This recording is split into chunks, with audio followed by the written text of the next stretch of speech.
अस्सलामु अलैकुम वरहमतुल्लाहि वबरकातुहू। मैं अमीर बाशा GHPUBS मल्लोर तालुका बैडगी ज़िला हावेरी। कैसे हो अज़ीज़ तलबा, उम्मीद है आप तमाम खैरियत से होंगे। आइए आज हम अष्टम जमात के साइंस का पहला लेसन फसली पैदावार और इंतज़ाम क्रॉप प्रोडक्शन एंड मैनेजमेंट का हिस्सा अव्वल पढ़ते हैं। पिछली जमातों में हमने मालूमात हासिल किए थे कि जानदार अज़वियों को ग़िज़ा की ज़रूरत होती है। ज़मीन पर जितने भी जानदार मौजूद हैं तमाम को ग़िज़ा की ज़रूरत होती है, क्योंकि जानदारों को ग़िज़ा के ज़रिए तवानाई हासिल होती है और तवानाई का इस्तेमाल करते हुए तमाम जानदार अपनी रोज़मर्रा ज़िंदगी के तमाम अफ़आल को, यानी अमले तनफ़ुस को, अमले हाजिमा को, अमले इखराज को, यहाँ तक के चलने कूदने फिरने नींद करने के लिए भी हमें तवानाई की ज़रूरत है, हमें ये ग़िज़ा के ज़रिए हासिल होती है। पौधे अपनी ग़िज़ा खुद तैयार करते हैं। जैसा कि आप तस्वीर में देख रहे हैं, पौधे पानी, कार्बन डाइऑक्साइड, मादनियात का इस्तेमाल करते हुए सूरज की रोशनी में अपनी ग़िज़ा खुद तैयार करते हैं। इन्हें खुद परवर कहा जाता है। जानवर अपनी ग़िज़ा खुद तैयार नहीं करते, वो अपनी ग़िज़ा के लिए पौधों पर या जानवरों पर या दोनों पर मुनहसिर होते हैं। ठीक इसी तरह हम अपनी ग़िज़ा पौधों या जानवरों या दोनों का इस्तेमाल करते हैं।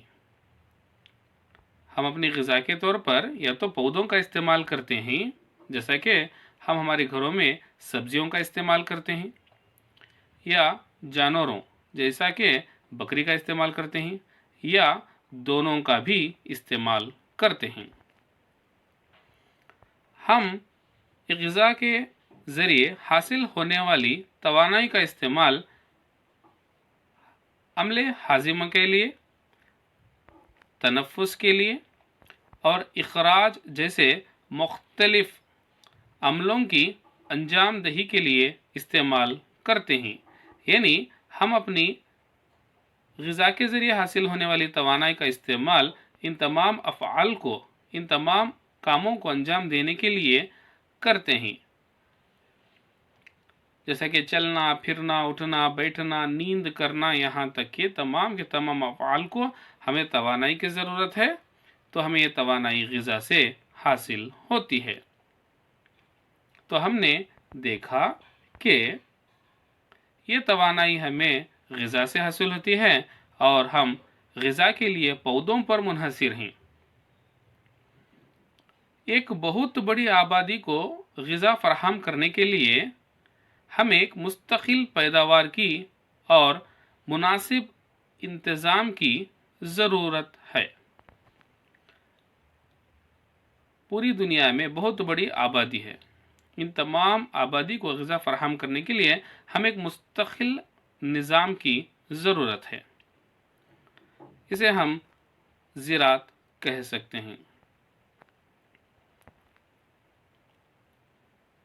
एक ही किस्म के पौधों को किसी जगह बड़े पैमाने पर उगाया जाता है तो उसे फसल कहते हैं। जैसा कि आप तस्वीर में देख रहे हैं, यहाँ पर एक ही किस्म के पौधों को बड़े पैमाने पर एक ही जगह पर उगाया गया है तो इसे हम फसल कहते हैं। इसे क्रॉप या फसल कहते हैं। अब मिसाल के तौर पर अब आप तस्वीर में देख रहे हैं गेहूं की फसल। गेहूं की फसल, इसका मतलब क्या हुआ? जो खेत आप देख रहे हैं इसमें उगाए जाने वाले तमाम के तमाम पौधे गेहूं के होते हैं। अब आप जो फसल देख रहे हैं ये धान की फसल है, यानी चावल की। यहाँ पर उगाए जाने वाले तमाम के तमाम पौधे एक ही किस्म के होते हैं।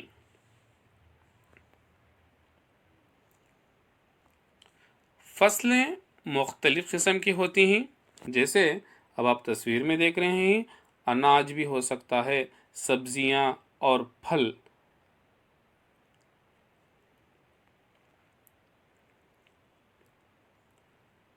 ان تمام فصلوں کو موسم کے اعتبار سے اگایا جاتا ہے۔ اس کی بنیاد پر ان تمام کی درجہ بندی کی جاتی ہے۔ ہندوستان ایک بہت بڑا ملک ہے۔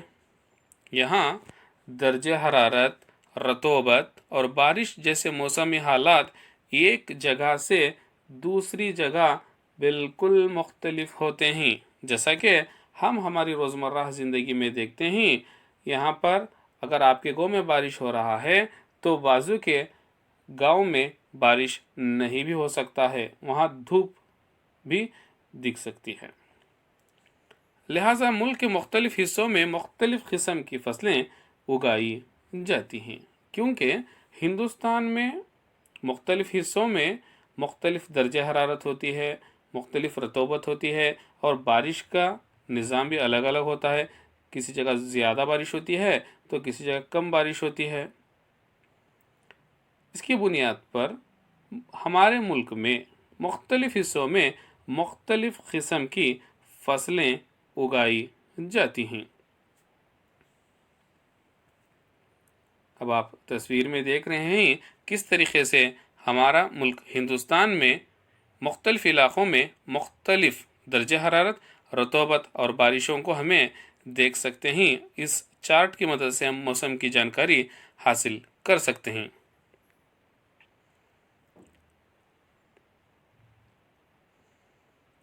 اب ان تمام باتوں کو دیکھنے کے بعد موٹے طور پر ہم فصلوں کو دو حصوں میں تقسیم کرتے ہیں۔ سب سے پہلا خریف فصلیں، جسے خریف کراپس کہتے ہیں۔ خریف فصلیں کیا ہوتی ہیں؟ آئیے جانتے ہیں۔ خریف فصلیں وہ ہوتی ہیں جن کی کاشت برسات کے موسم میں کی جاتی ہے، خریف فصلیں کہلاتی ہیں۔ اب آپ جان گئے ہوں گے خریف فصلیں کسے کہتے ہیں۔ وہ فصلیں جو برسات کے موسم میں اگائی جاتی ہیں، وہ فصلیں جن کی کاشت برسات کے موسم میں کی جاتی ہے، خریف فصلیں کہلاتی ہیں۔ یعنی بارش کے دنوں میں جن فصلوں کی بوائی کی جاتی ہے، جن فصلوں کو ہم حاصل کرتے ہیں بارش کے دنوں میں، اسے ہمیں خریف فصلیں کہتے ہیں۔ ہندوستان میں برسات کا موسم جون سے ستمبر تک رہتا ہے، یعنی جون سے سپتمبر کے درمیان میں ہندوستان میں برسات کا موسم ہوتا ہے۔ تو اس دوران جون سے لے کر سپتمبر کے درمیان جو فصلیں کی کاشت کی جاتی ہیں وہ خریف فصلیں کہلاتی ہیں۔ وہ فصلیں جو جون اور سپتمبر کے درمیان ہوتی ہیں وہ خریف فصلیں کہلاتی ہیں۔ مثال کے طور پر دھان، مکہ جسے عام زبان میں مکھی جاری کہا جاتا ہے، سویابین، مونگ پھلی، کپاس، یہ تمام کی تمام خریف فصلوں کی مثالیں ہیں۔ اب آپ جان گئے ہوں گے خریف فصلیں کسے کہتے ہیں۔ وہ فصلیں جن کی کاشت جون سے لے کر سپتمبر یعنی برسات کے موسم میں ہوتی ہیں، خریف فصلیں کہلاتی ہیں۔ ان کی مثال دھان، مکہ یعنی مکھی جاری، سویابین، مونگ پھلی، کپاس وغیرہ خریف فصلوں کی چند مثالیں ہیں۔ اب آپ اور بھی فصلوں کے نام جوڑ سکتے ہیں۔ اب آپ کا کام یہ ہے کہ آپ کے گھر میں بڑوں سے جانکاری حاصل کریں اور خریف فصلوں کی فہرست اور بھی آگے لکھتے جائیں۔ یہ خریف فصلوں کا ایک چارٹ یہاں پر بتایا گیا ہے۔ राइस यानी धान, कॉर्न यानी मक्का, सोयाबीन, शुगर केन यानी गन्ना, ग्राउंडनट यानी मूंगफली, कॉटन यानी कपास, ये तमाम की तमाम खरीफ फसलें कहलाती हैं। दूसरा, जैसा कि हमने पहले बताया था कि हम फसलों को मोटे तौर पर दो हिस्सों में तकसीम किए हैं, एक खरीफ और दूसरा है रबी। रबी फसलें वो होती हैं जो मौसम सरमा में जिनकी काश्त की जाती है, वो रबी फसलें कहलाती हैं। मौसम सरमा में यानी सर्दी के दिनों में, मौसम सरमा यानी सर्दी के दिनों में जिन फसलों की काश्त की जाती है वो रबी फसलें कहलाती हैं। अब आप जान गए होंगे मौसम सरमा हिंदुस्तान में कब आता है।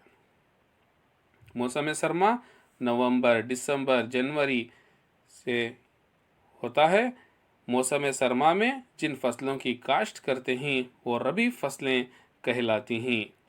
इनकी मिसालें गेहूँ, चना, मटर, सरसों और अलसी रबी फसलें की मिसालें हैं। अब आप जान गए होंगे हिंदुस्तान में खरीफ और रबी फसलें कौन सी हैं। खरीफ वो हैं जो बरसात के मौसम में जिनकी काश्त की जाती है, खरीफ फसलें कहलाती हैं, और मौसम सरमा में जिन फसलों की काश्त की जाती है वो रबी फसलें कहलाती हैं। ये बात को हमें वाज़ह तौर पर यहाँ पर मालूम करनी चाहिए। ये अब आप चार्ट जो देख रहे हैं रबी फसल की हैं। वीट यानी गेहूँ, ओट और मटर, सरसों, बादाम, ये तमाम के तमाम फसलें रबी फसलें कहलाती हैं।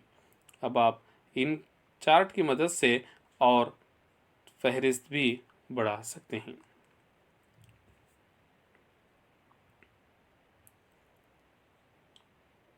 फसली पैदावार के बुनियादी तरीके। फसलों को उगाने के लिए किसान बहुत सारी सरगर्मियों को अंजाम देने की ज़रूरत होती है। अगर आप आपके घरों में एक सजावटी पौधे को उगाना चाहते हैं तो आप उसके लिए कुछ सरगर्मियां अंजाम देते हैं। ठीक उसी तरीके से किसान अपने खेतों में फसल उगाने से पहले और फसल उगाने के बाद फसल के दौरान बहुत सारी सरगर्मियों को अंजाम देते हैं। इन तमाम को ज़राती तौर तरीक़े कहा जाता है। सबसे पहले किसान मिट्टी की तैयारी करते हैं जो बहुत ही अहम मरहला कहलाता है। मिट्टी की तैयारी होने के बाद बुआई की ज़रूरत है, यानी बीज को बोने की ज़रूरत है। ये सबसे अहम मरहला कहलाता है। और फसल को अच्छी तरह हासिल करने के लिए हमें खाद और फर्टिलाइज़र की भी ज़रूरत होती है, और हम आपाशी को भी करना निहायत ही ज़रूरी है। आपाशी यानी जिसे अंग्रेज़ी में इरिगेशन कहा जाता है, यानी पानी को वक्तन फ़ौक्तन हम मुनासिब मिक़दार में फसल को पहुंचाना चाहिए, इसे हम आपाशी कहते हैं।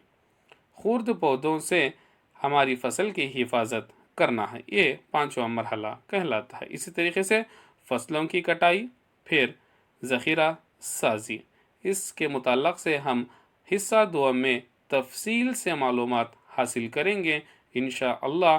तो हम आज खरीफ और रबी फसल के मुताल्लक़ से मालूमात हासिल किए हैं, ये अपनी नोट्सों में दर्ज कर लीजिए। जज़ाकल्लाह खैर।